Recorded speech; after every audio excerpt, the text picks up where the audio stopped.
Hello all, I'm Kristian, Kavos' manager, part of Colossal Influence Limited. You may know me from such shows as the Jack Mate Happy Hour podcast, the last one that was on there, talking about Fame MMA UK, and this has evolved into subsequent issues with various people that were on the last Christmas True Geordie podcast, notably Imallexx and willne. Honestly, when I was talking about that on the Jack Mate Happy Hour podcast, I was just telling my truth. These series of the version of events that led from the very start to the end, or to where we are today, and that podcast on Christmas Day was one of the notable points. Well, that was filmed on the 14th of December, which was the same day as the Fame MMA UK event. It was released on Christmas Day, and although that there were rumblings of there being problems, there were never any names associated with that. And that podcast changed the game for me. The problem wasn't that it was my name that was used, it's that the things that were being said about me just weren't true. I wasn't the kingpin, I wasn't the guy. That statement led to creators falling out with me. It led to a huge pushback from people on Christmas Day, direct messaging me, etc. The reason that I know this is because subsequently some of the creators have messaged me since the Jack Mate Happy Hour podcast to tell me that they have been told these various things about me, none of which were true, and all of which made me look awful, and that they were told not to work with me. And unfortunately, if I'm a talent manager and I have a creator and I have a brand or business that are trying to market a product, and I'm trying to be not just the interim but somebody that also forms up a marketing strategy, if one of those elements, the creator element, doesn't want to work with me, my business model doesn't work. We spoke about that point in detail on the Jack Mate Happy Hour podcast, not because of Alex or Will, but because I fell out with Jack over it, because I've known Jack for some years. As by his own admission, I've helped him with legal things and tax stuff and various different things, and I felt that he should have stood up for me.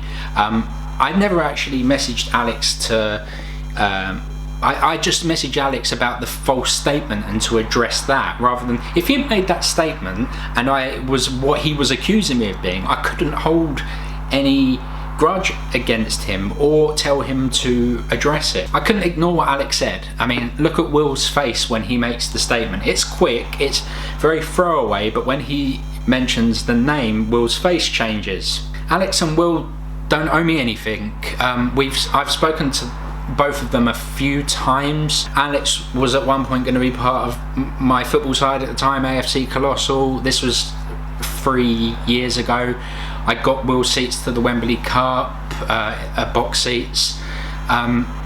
They didn't owe me anything, or still don't owe me anything. At the time, back in 2017, I had a connection at Twitter and I was trying to work to get people verified who I thought were eligible for verification.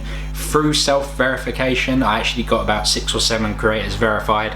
Alex and Will were 2 of the people that I tried and subsequently failed to get verified. I think they're holding something to do with that against me. I'm not 100% sure. I don't know. That might be why there's some underlying animosity here. It didn't work for them, me trying to get them verified. It did work for others, but I didn't promise anything, and I wasn't certainly looking for any kudos off the back of it. I can't let people make spurious, damaging and potentially career-defining statements about me that aren't true. So I asked Alex to address it, which he did, and now he put it on his second channel, which was defunct. He still hasn't uploaded on it. Very early on in the video, he doesn't apologise.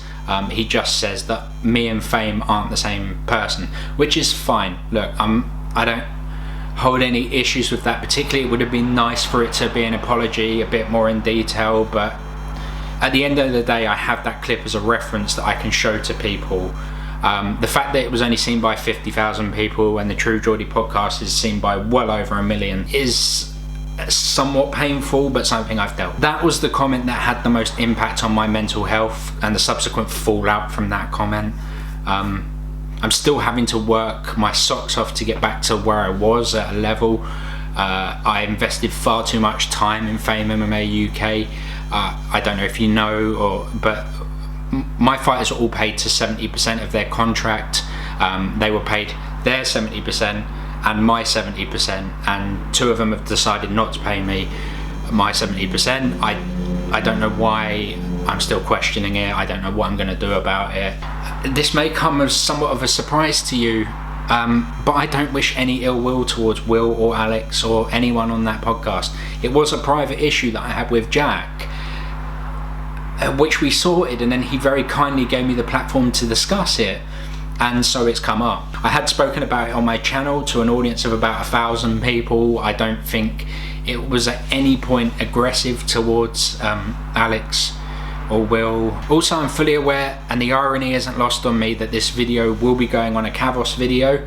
As I said, I'm Kavos's manager, and Kavos will be looking at the whole situation and talking probably negatively about Alex. However, Kavos has very kindly allowed me to speak about this issue. I personally wish no ill will towards Alex or Will, but I'm fully aware of the connotations of appearing on this video. But this is where my voice will be heard the most.